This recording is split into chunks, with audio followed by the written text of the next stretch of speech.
Hi everyone, welcome to my YouTube channel. I'm Six-Path Weeb, and today we're diving into an exciting what-if scenario. What if Naruto's daughter, Naruko, became the ultimate shinobi overnight? Before we jump in, a quick disclaimer: the content on this channel is purely for entertainment and discussion purposes. I do not own any of the anime footage used in my videos. All rights and credits go to their respective creators and copyright holders. Let's get started. The sun slowly set over Kanahagakure no Sato, one of the 5 great shinobi villages. While most shops were locking their doors for the night, one person was not so lucky.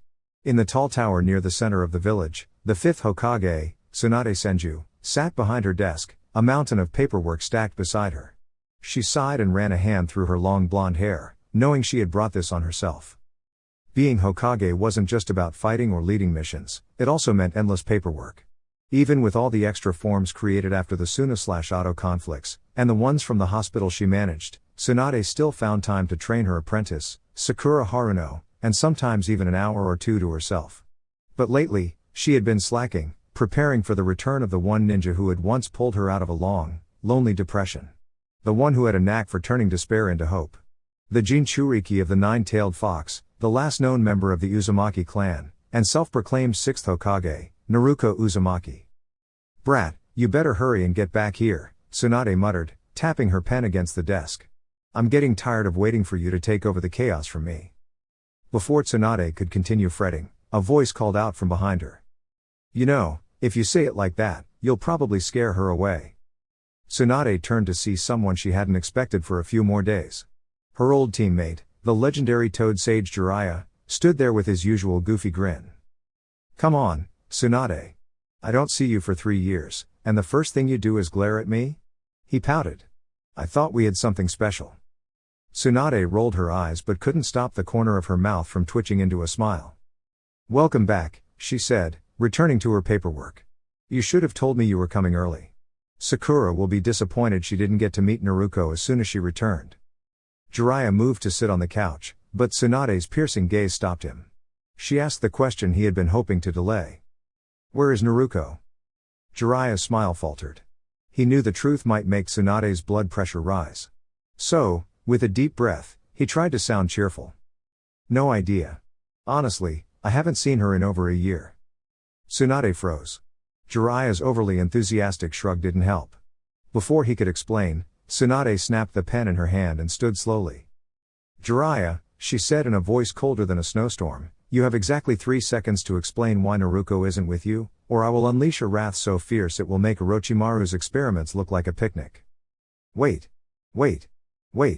Jiraiya panicked. The toads were watching her the whole time. She was never in danger. With a flurry of hand seals, a small toad appeared in a puff of smoke. Its large eyebrows twitched as it hopped forward. Jiraiya quickly grabbed it and held it up like a shield. "Go on, Fukasaku. Tell Tsunade Naruko's fine." Fukasaku dusted himself off after being used as a shield and leapt onto Tsunade's desk. "Please refrain from using me as a shield," he said. "Especially since I warned you it was a bad idea to wait this long to tell her." Clearing some space on the desk, he added, "Naruko sent these papers for you to review. And yes, she's perfectly fine." Relieved, Tsunade returned to her desk as Jiraiya slumped into the chair nervously. "Why did you let her run off in the first place?" Tsunade asked, her voice softer but still firm. "Well, right after Naruko's 15th birthday," Jiraiya began, "she went into the woods to train and didn't come back that night. At first, I thought it was just her usual energy, but the next morning, she was at camp staring at the fire, completely silent. When I tried to get her attention, she ignored me. Then she turned to me with this determined look and said she wanted to spend the year training on her own. She promised the toads would keep her safe." Before Tsunade could scold him for letting her wander alone, Fukasaku returned, carrying a haphazard pile of scrolls and papers. "Sorry about the mess," he muttered. "I'll find the important ones."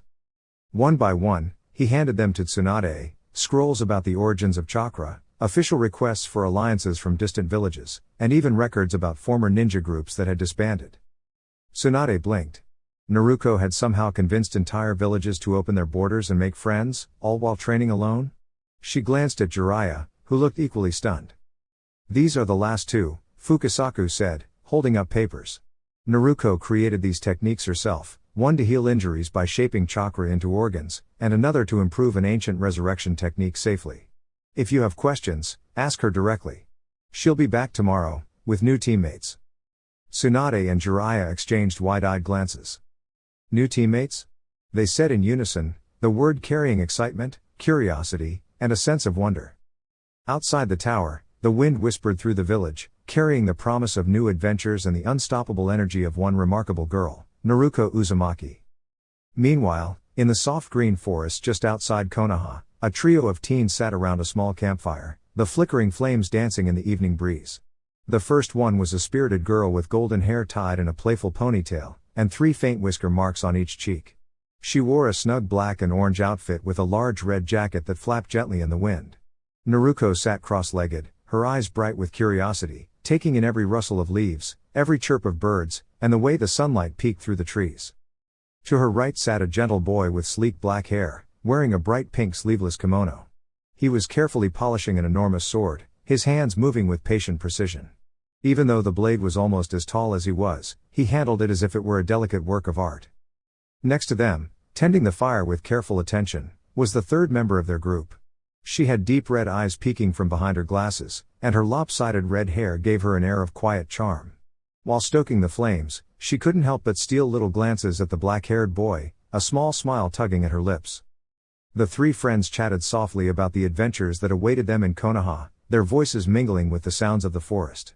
Tomorrow, they would arrive at the village and perhaps enjoy a peaceful moment together, laughing, sharing stories, and dreaming under the wide, open sky.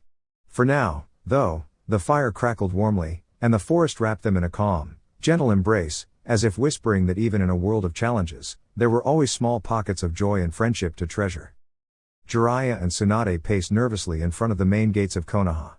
Fukasaku had warned them that most of what Naruko had collected on her training trip was just random stuff, receipts, travel pamphlets, and scattered journal entries that didn't seem very important. Yet somehow, even with all that, it was clear that Naruko had been exploring the world in her own unpredictable way. Where on earth is she? Tsunade muttered, startling the gate guards who had dozed off in the morning sun. She had arrived at dawn, determined to get answers from Naruko and her mysterious new friends. Hours passed, and still there was no sign of the young ninja. Now, Tsunade, Jiraiya said, ignoring her sharp glare. She said she'd be back today. She never said when. Patience will get you your answers. He couldn't help but wonder himself why Naruko had been so curious about a certain legendary mission. Something unusual was going on, and Jiraiya's curiosity was as strong as ever. Laughter rang out from the road, pulling Jiraiya from his thoughts. Squinting, he saw 3 figures approaching. With his spyglass, he got a closer look. Naruko was finally back home. She had grown a little taller and now wore a long, bright red jacket over her usual ninja outfit. Her familiar grin spread across her face, full of energy and mischief. On Naruko's right was a girl about her age, with wild red hair and bright glasses. She laughed freely, and her cheerful energy seemed to lift everyone around her. To Naruko's left was another friend, a girl with long black hair who carried herself with quiet confidence. She looked ready for anything, her calm demeanor balancing the redhead's playful spirit. Hey! Jiraiya-sensei. Lady Tsunade. I'm back. Naruko called out. The 2 elder ninjas groaned, familiar with the nickname Chaos. The 3 teens stood in a neat row, full of pride. These are my friends, Naruko said with a flourish. Haku. The black-haired girl gave a polite wave. And Karen. The redhead gave a playful nod, adjusting her glasses. Yes, we got your letters, Tsunade said, grabbing Naruko gently by the jacket. And we need to have a little chat about your adventurous mouth. Office, now. Before Naruko could respond, Tsunade was already guiding her down the street, muttering about curiosity getting the better of young ninja. Jiraiya chuckled, watching them go. Well, that was enthusiastic, he said. Then he turned to Haku and Karen, who were trying not to laugh at their friend's predicament. So, he asked with a twinkle in his eye, how close are you 2 with Naruko? The girls glanced at each other, and suddenly Karen pulled Haku into a cheerful hug. We've been friends for a long time, Karen said. And we like spending time together. Haku nodded, smiling shyly but warmly. Jiraiya jotted down notes, giggling at the wholesome friendship he was witnessing. So Naruko's still figuring out the world of friendship and everything else? He mused. More like she's learning the fun way, Haku said, laughing. Come on, Karen. Lady Tsunade will have lots of questions for us too. As the two girls followed Naruko down the street, Jiraiya leaned back and imagined his next story. Two adventurous friends, exploring the world with their spirited ninja companion, learning about kindness, courage, and the joy of friendship. Just as he began daydreaming, Haku looked back and gave him a mischievous grin, the same kind Naruko always wore before a playful prank. Wait. Jiraiya muttered to himself. Haku, is a girl too? The two teens disappeared from view, leaving Jiraiya standing there, shaking his head with a smile. Ah, he sighed. The world of young ninja never ceases to surprise me. Start talking, brat, Tsunade said as she paced in her office. How do you know about Itachi's last mission, and why do you want to go announcing it to the whole world? Despite giving Naruko her sharpest glare, she could tell the young ninja had grown braver, the same fire in her eyes mirrored back. Maybe because he's a hero, Naruko said firmly. Right now, everyone thinks he did something bad, but really, he gave up so much to protect his home, even when there was almost nothing left to protect. Isn't that reason enough? Naruko's voice wavered just a little, but her determination shone through. Tsunade sighed, rubbing her forehead.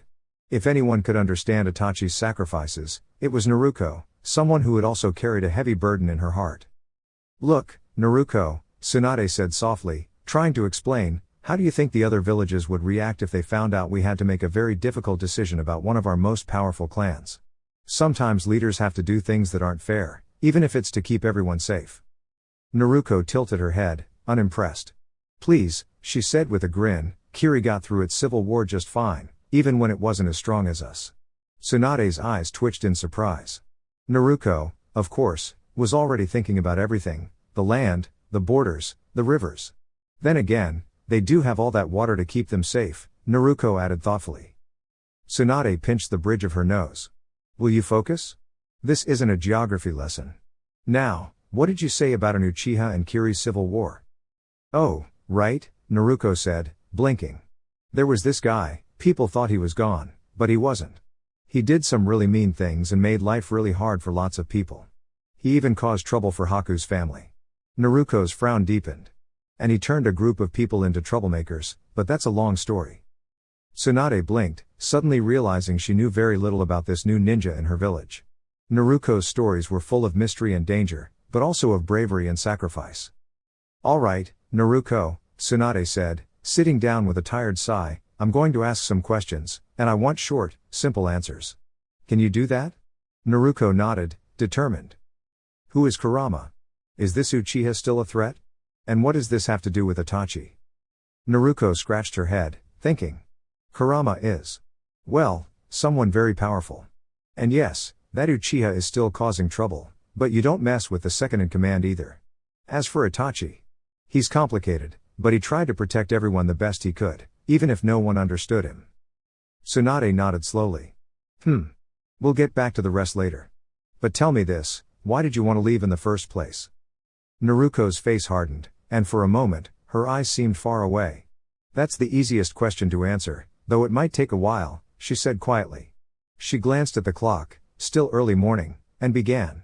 It started about a year ago. Naruko wiped the sweat from her forehead. She had spent the last few hours training with her shadow clones. Ever since that session with Jiraiya, she could feel her power differently, stronger, but harder to control. Closing her eyes, Naruko focused. She didn't want her power to hurt anyone, but she also wanted to learn to use it wisely. Slowly, a warm, reddish glow surrounded her, and she felt her energy moving through her. The more she focused, the steadier it became. Suddenly, her body moved on its own, pulled toward a hidden path deep in the forest. What is this place? She wondered as she followed the faint glowing trail. Roots arched overhead, creating a natural tunnel, and the glow of her chakra lit the way. She crawled carefully, stepping over roots and stones until she reached a small, dimly lit room. In the center sat an old, mysterious figure wrapped in cloth, almost like a guardian waiting for her. Naruko's eyes widened, and her hand reached forward, drawn by curiosity rather than fear. As her fingers brushed the cloth, the figure stirred, and the room seemed to fill with a gentle, ancient light. Naruko gasped and then blacked out, gently falling into a dreamlike sleep, where she would soon learn lessons of courage, friendship, and the secrets of the past. Naruko's journey was only beginning, but already, Her bravery and kind heart were lighting the way for everyone around her. Ugh. Now where am I? Naruko mumbled as she slowly sat up. She blinked at the strange place around her. It looked like a curious mix of a sewer and a boiler room, with pipes snaking along the walls and puddles glimmering on the floor. Behind her was a giant cage, its seal glowing softly as if holding something very important inside. How did I even get inside my own mind? She wondered aloud, brushing herself off. Before she could take another step, a bubbling sound caught her attention. The water on the floor was slowly draining away, leaving ripples that shimmered like tiny stars. Then a rattling echoed through the walls as several pipes began falling to the ground with soft clangs. Well, this is certainly interesting, said a deep, playful voice from behind her. Naruko spun around, her eyes widening. Inside the cage, a nine-tailed fox sat, its fur glowing faintly and its eyes sparkling with mischief. Its grin was both mischievous and mysterious, as if it had been waiting for her arrival. Naruko stepped back cautiously. Hello? She said. The fox tilted its head, watching her with curious intensity. Suddenly, it leapt toward the bars, but as it touched them, the cage fell apart, scattering harmlessly to the floor. Naruko gasped, stepping back quickly, but the fox didn't attack. Instead, it sat down, tilting its head, as if it were waiting for something. Before Naruko could say another word, a calm voice echoed through the room. Well, Kurama, it seems you've grown rather dramatic over the years. Naruko whirled around to see that the strange, cluttered room had faded into an endless white void. Floating in the middle was an elderly man, serene and wise, with kind eyes and a mysterious third eye in the center of his forehead. Naruko's jaw dropped. Impossible, she whispered. The fox, now looking uncertain, slowly backed away, a puzzled expression softening its usually wild gaze. You're supposed to be gone, Naruko murmured, her eyes wide with awe. The man chuckled softly at her words. Ah, my dear child, you have many questions, I see. And it seems you are curious about this place. And about your companion here. He gestured gently toward the fox, who now seemed a little embarrassed. Naruko bowed politely. Excuse me, sir. Who exactly are you, and what is this place? I suppose a proper introduction is in order, the man replied, his voice gentle yet powerful. I am Hagoromo Otsutsuki. But perhaps you have heard of me only by my title, the Sage of Six Paths. Naruko's eyes widened even further, sparkling with wonder. The Sage of Six Paths? She repeated softly, tilting her head. She blinked several times, then smiled politely. I don't think I've heard of you. Hagoromo's smile deepened, full of warmth. Well then, Naruko, let us begin a little journey together. There are secrets in your heart. And in your mind. That even you have yet to discover. Naruko felt a thrill of curiosity mixed with excitement. She glanced at the fox, who now seemed a little more at ease, and realized that perhaps this strange place, her mind, was going to teach her more than she ever imagined. And so, in a world that felt like clouds of white and whispers of her own thoughts, Naruko took her first step toward discovering the magic hidden inside herself, ready for the adventures that awaited. You idiot. Naruko froze, remembering that the giant fox spirit who had once caused so much chaos in her village was sitting quietly behind her, with nothing between them. The fox, Kurama, as she knew, was usually fierce and mischievous, but now seemed calm. The only reason you call yourself a ninja, the fox rumbled, is because of the legacy left by the one before you. Show some respect. Naruko blinked, staring up at him. The fox's tone was different now, full of seriousness. She remembered the tales her village told of the very first ninja, and from the way Kurama spoke, this man must have been incredibly important. A gentle laugh drew her eyes forward. A man stood there, tall and serene, with a smile that made her feel like the world was a little brighter. While Kurama's concern is well placed, he said softly, he is not wrong. He bowed slightly. I am Hagoromo Otsutsuki. Long ago, I shared the ideals of Ninshu, which later inspired ninjutsu. Through this knowledge, humanity learned to awaken the chakra within themselves. Naruko's eyes sparkled with wonder.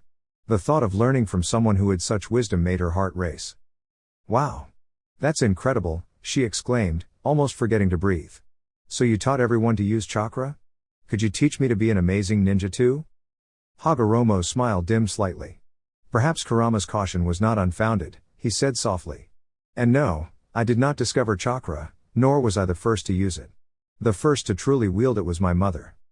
Naruko's eyes widened. Your mother? She was the first ninja? Hagoromo nodded, his expression tinged with sadness. Her name was Kaguya Otsutsuki. She was a princess of a great and powerful kingdom, home to the Shinju, a sacred tree whose fruit overflowed with chakra. Legends say eating the fruit gave a person extraordinary power. My mother, seeing the world constantly threatened by outsiders who sought the fruit, eventually ate it herself. She became so strong that she could protect her people. And beyond that, she brought peace to lands far and wide. Naruko gasped. She sounds amazing. Did she teach other people too? At first, she was kind and loving, Hagoromo said, but the immense power changed her. My brother and I were born with strong chakra, and we began sharing its use to help others. She, however, could not bear to see this, and tragedy struck. His voice trembled, but his eyes held a quiet strength. Before we could stop her, she merged with the Shinju in a way that turned her into a fearsome creature, unlike anything the world had ever known. But we acted to protect everyone. I sealed her power and later divided it, giving life to 9 beings, the Bijou, who now maintain balance in the world. Naruko turned to Kurama, her mind racing. So, you and the other Bijou exist because of her power? Kurama gave a small, approving nod, and for the first time, Naruko felt a sense of camaraderie with the giant fox. How does any of this have to do with me? She asked finally. Hagoromo smiled warmly. Your spirit has the heart of my second son, and Kurama's chakra recognizes you as a vessel. The world is at a delicate moment. There are creatures left from Kaguya's power, like Zetsu, who wish to disrupt peace. But you have the strength and kindness to face this challenge. I will teach you a seal to protect the world if such a time comes. Over the hours, Naruko learned from Hagoromo and grew to understand Kurama in ways she never had before. The fox, once so brash and troublesome, shared stories, teased her, and slowly became a trusted friend. Hagoromo's final words were filled with hope. If anyone can bring peace to this world, Naruko, it is you. As the sage faded, leaving her in the quiet glow of the mindscape, Naruko heard a familiar voice. She looked up and saw her teacher, Jiraiya, smiling down at her. Naruko, he said gently, you're ready for what's next. Naruko's heart swelled. I think I need to spend the next year training myself, she said with determination.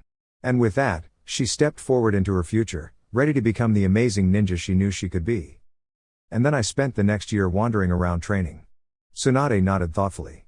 Hearing that the Sage of 6 Paths was real and not just a bedtime story had been fascinating. She finished her tea before turning her attention to Naruko. Very well, she said. We'll need a full, up-to-date demonstration of your skills. Be at Training Ground 7 at 3 o'clock. We'll see how much you've learned. Naruko glanced at the clock and grinned. She still had several hours before needing to prepare. Any questions before I go? She asked, scratching her head nervously. Do you think maybe you could drop your disguise for me? Naruko asked cautiously. The glare Tsunade gave her said it all. Please. I just want to try something. I promise nothing bad will happen. Tsunade sighed and reluctantly let go of her transformation. Naruko tried not to flinch. Tsunade may have been in her early 50s, but without her disguise she looked much older, like she was in her 70s. So what is it you're trying to do? Tsunade asked, her tone warning Naruko not to joke around. Naruko smiled and held up her hands, which glowed with a gentle golden flame. With a flick of her wrists, the warm light wrapped around Tsunade. Before she could say anything, Naruko began to explain. You know about my yang healing technique, right? Naruko asked. Tsunade nodded. Well, I'm still practicing control. I can heal big injuries, like replacing an arm if it's lost, but I can't do tiny repairs yet. If a bone is broken, I can make a new one, but having one full bone and 2 halves isn't very useful. Tsunade resisted rolling her eyes. Instead, she felt something she hadn't in years, lighter, healthier, full of energy. When I first discovered this, Naruko continued, I read books on biology and wondered if I could make old cells young again. But no matter who I tried it on, nothing happened. Except a little extra energy for a few hours. So why do you think it will be different for me? Tsunade asked, though she secretly liked the way she felt. Well, your creation rebirth technique speeds up cell renewal. I thought maybe my magic could recognize artificial aging as damage to fix. Like the difference between a slowly eroding rock and someone tapping it with a hammer. Naruko lowered her hands, and the golden light around Tsunade began to fade. Suddenly, Tsunade gasped. Whoa! That worked a little too well. Tsunade spun around to look at her reflection in the window. If Naruko had turned her into a child, she might never forgive her. Instead, she saw herself as she truly was, only a little younger than before. Her eyes sparkled with joy. I look amazing. Naruko grinned. Well, I thought it would just fix the years naturally. You look incredible. So, training ground 7 at 3, right? Tsunade nodded, still marveling at her reflection. Naruko opened the door to see Haku and Karen waiting outside. So? Karen asked, unsure, do we need permission to be here? Do we need to sign anything? Naruko laughed. Of course you can stay. We can handle the paperwork later. For now, let Tsunade enjoy her new look. Ignoring their puzzled expressions, Naruko grabbed their arms and tugged them down the hall. Come on. I can't wait to introduce you to my friends. And with that, the three friends set off, excited for the adventures waiting just beyond the village gates. Sakura Haruno gave a bored sigh as she wandered through the bustling streets of Konoha, peering into shop windows filled with colorful trinkets. Last night, an Anbu had appeared at her house with a note saying her training was cancelled today. She could have met up with Ino, but until her next team session, she had nothing to do. She found herself wishing that Naruko would hurry back from her travels. The past 3 years had felt unusually quiet without her energetic teammate around.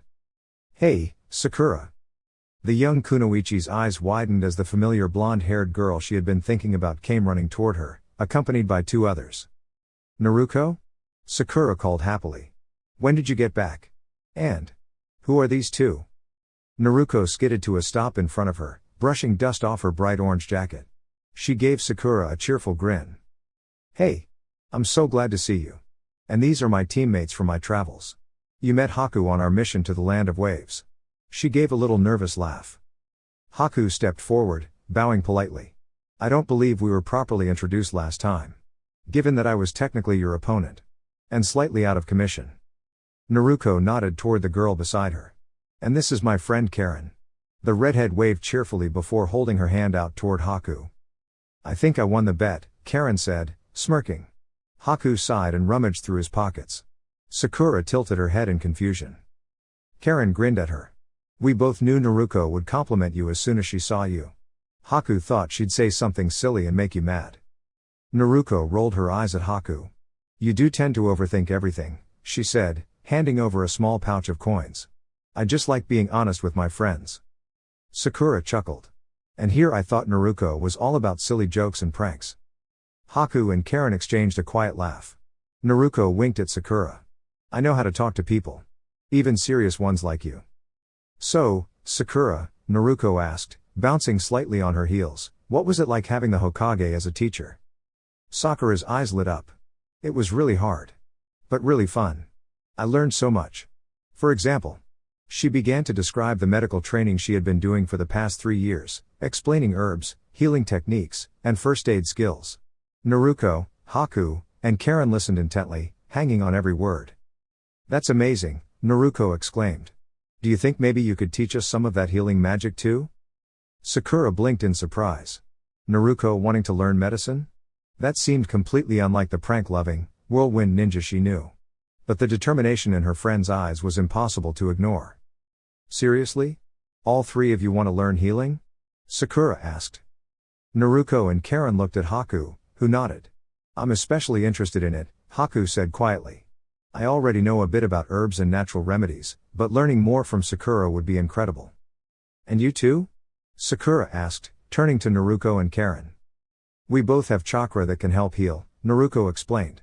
Even if we're not medics, knowing how to use it properly would be super useful. Karen nodded in agreement, though she pouted quietly about sharing her chakra only with Haku. Sakura smiled. These new friends seemed a little unusual, but there was something kind and bright about all of them. Come on, Naruko, she said, grabbing her friend's hand. I can't wait to tell everyone you're back. Naruko laughed, letting Sakura pull her along. It felt wonderful to be back in Konoha, and even better to be holding her friend's hand. But just as she was about to relax, a strange sensation made her freeze. Naruko quickly scooped Sakura into her arms and leapt backward just as the ground in front of them shimmered with dozens of sparkling, ribbon-like threads. What's happening? Sakura exclaimed. Naruko set her down gently. Those threads are a bit tricky, she explained, brushing them aside carefully. They can drain your energy if you touch them, so it's better to be careful. Who? Who put them there? Sakura asked. Naruko pointed to the roof of a nearby building. There, sitting gracefully atop the tiles, was a mysterious woman with flowing white hair and a glowing red eye in the center of her forehead. Her elegant kimono shimmered in the sunlight, and her expression was serious, almost like she was scolding the world. That's Kaguya Otsutsuki, Naruko said calmly. She was a ninja long ago, and she has powers that are, well, a little overwhelming. But don't worry, I've got this. Before Sakura could ask anything else, Naruko grinned and waved her hand. A glowing portal opened behind the mysterious figure, who disappeared into it with a flash of light. Sakura's head spun. Naruko. What just happened? Naruko shrugged, brushing a stray lock of hair from her face. That was just a tiny taste of ancient ninja magic. Don't worry. Everything's fine. Now, let's go catch up with everyone. I have stories to tell, and you do too. Haku and Karen followed as Naruko led the way, with Sakura bringing up the rear, still shaking her head in amazement. The streets of Konoha had never felt so full of magic, friendship, and adventure. Will someone please explain what's going on? Sakura called, laughing despite herself. Naruko just grinned. All in good time, Sakura. All in good time. Ino Yamanaka gave an annoyed sigh. She loved her team, she really did. But some days they could be so frustrating. Today all they had done was some warm-ups followed by taijutsu practice. After that, they had run through several Ino Shikacho formations before winding down. Now they were heading to the barbecue place for lunch, which was Asuma's signal that they were done for the day. Sure, Shikamaru had some meeting with Temari later, but there was no reason Asuma couldn't keep training with Choji. Ino swore that if not for her constant complaining, they would never get anything done. Her attention was drawn to the entrance as her best friend Sakura walked in with two people she didn't recognize, and a blonde she was very surprised to see. Naruko? She asked. Is that you? Choji and Shikamaru paused mid-conversation.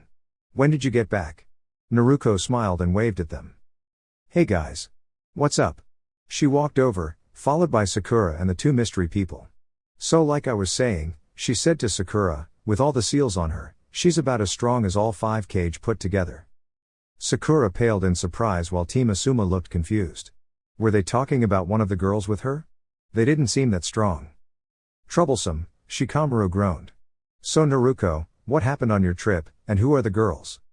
The redhead laughed while the brunette gave a faint, annoyed smile. The redhead is Karen, she waved while glancing at the menu the waiter had brought over. And the one with the sword is her friend Haku. Everyone stared at Naruko before looking at Haku, who waved politely.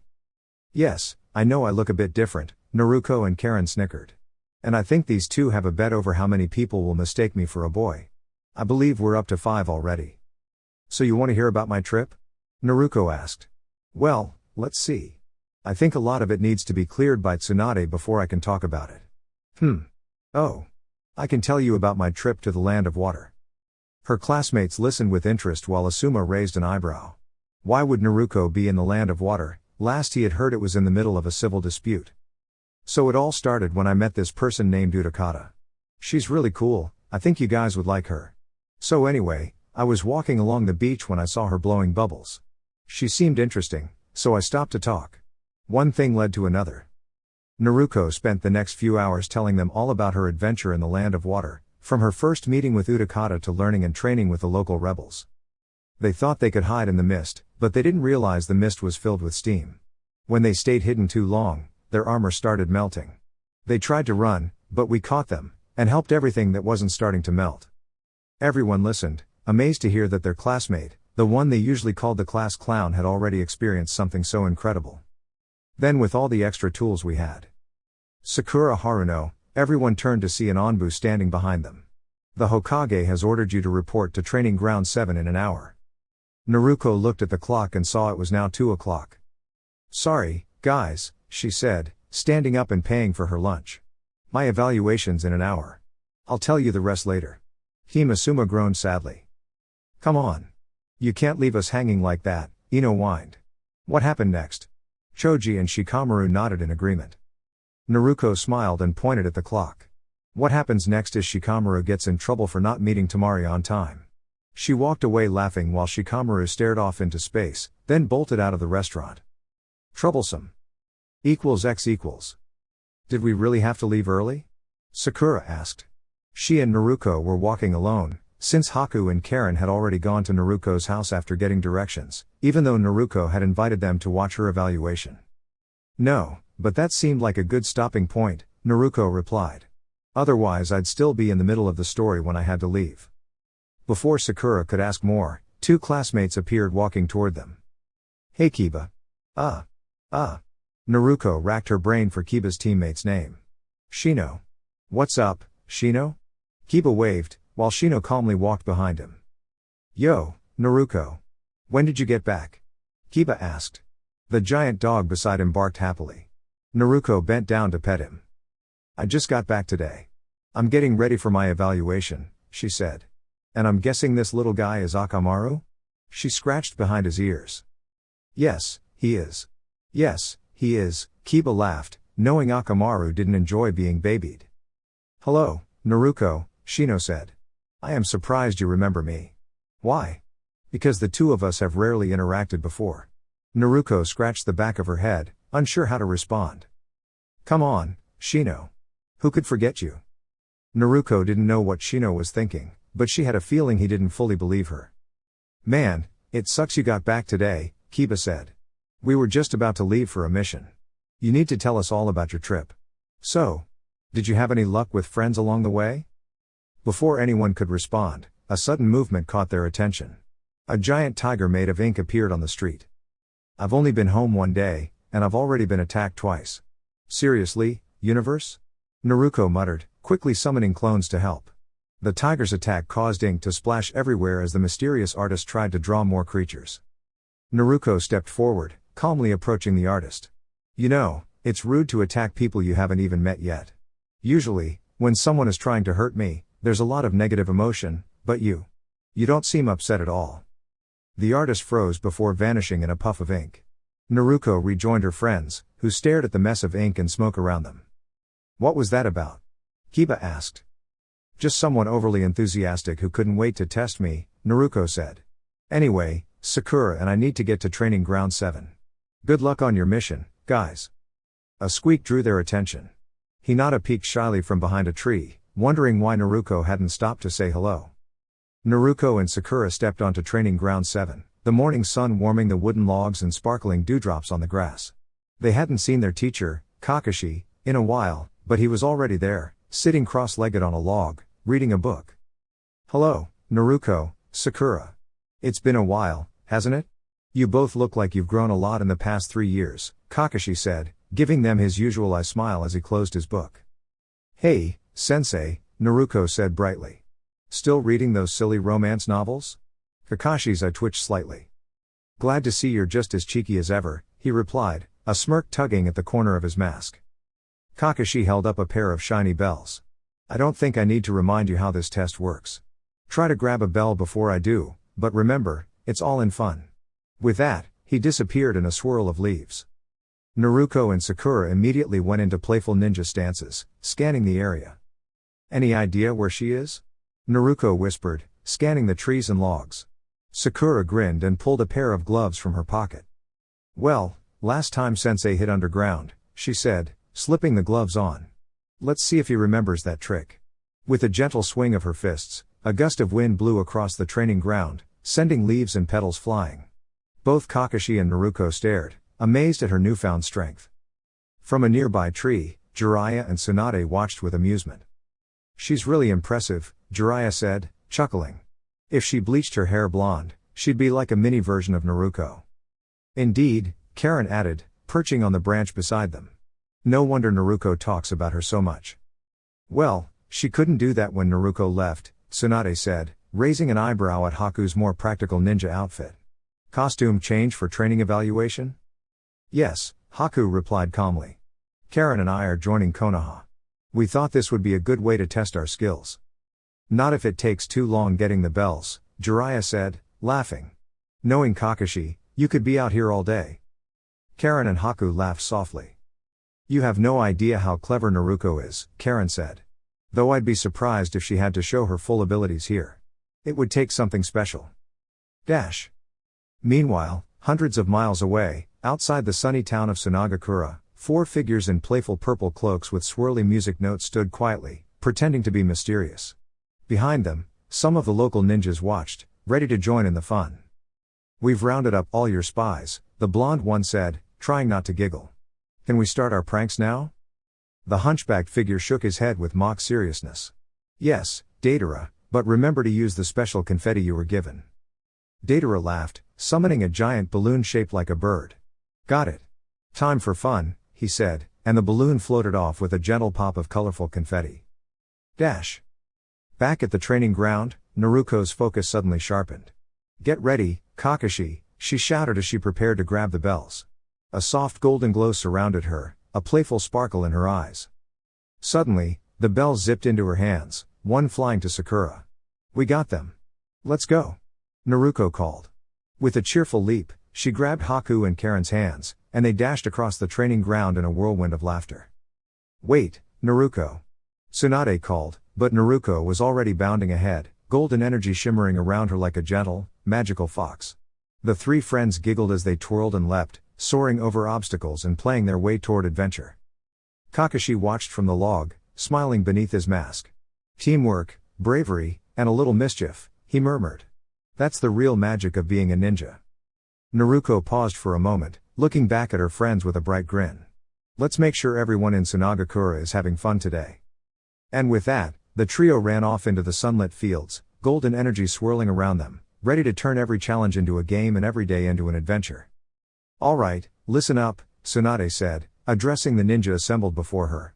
About 15 minutes ago, Naruko Uzumaki, along with her 2 self-proclaimed teammates, headed toward Suna. They claim the village is in trouble but didn't give any details. Your mission is to follow them, help if they're right, and bring them back here so I can remind them that running off without permission is not allowed. Any questions? Sakura stepped forward. "Lady Tsunade," she said, "I think I saw a mysterious woman in white following them. Do you want us to do something about her too?" Tsunade frowned, recalling the sight. "Wait. Kaguya?" she said nervously. "As in Kaguya Otsutsuki?" Sakura nodded, watching the fear cross Tsunade's face. "Naruko claims she can control her a little with special seals, but she also says Kaguya is very strong." Tsunade groaned. "Why does she always get into these situations?" "You are to keep your distance," Tsunade instructed firmly. "Once Naruko returns, I'll get the full story. Any more questions?" No one spoke. "Then move out. == The desert sun shone brightly as Naruko, in her giant golden fox form, raced across the dunes. Riding on her back were Haku, Karen, and their newest companion, Tamari. Tamari had joined after a quick explanation of the situation. They needed every hand they could get. "Do we know who's causing trouble in Suna?" Karen asked, her eyes wide as they flew over the sandy hills. Naruko shook her head. "I can't communicate with Shukaku with Kurama's chakra flowing this much. But judging by the chaos, it's probably someone named Datara, or something like that." "I think you mean Datara," Haku said calmly. "And if his partner Sasori hasn't changed too much, he's likely with him." Tamari paled. "Sasori? I've heard the stories. Puppets can be very tricky." Naruko grinned. "Right. But even if others are around, I won't let Suna's friends down. A true leader helps her village, no matter the risk." Her companion smiled at her bravery. Naruko's heart was as golden as her fur, and she never let her new powers cloud her sense of responsibility. == Gaara raised a wall of sand in front of him, shielding himself from the sandstorms whipped up by the chaos around him. Suddenly, a golden fox streaked through the air, disappearing in a flash of light to reveal 4 teens standing ready to help. "Team Naruko is here," Naruko announced, her voice full of determination.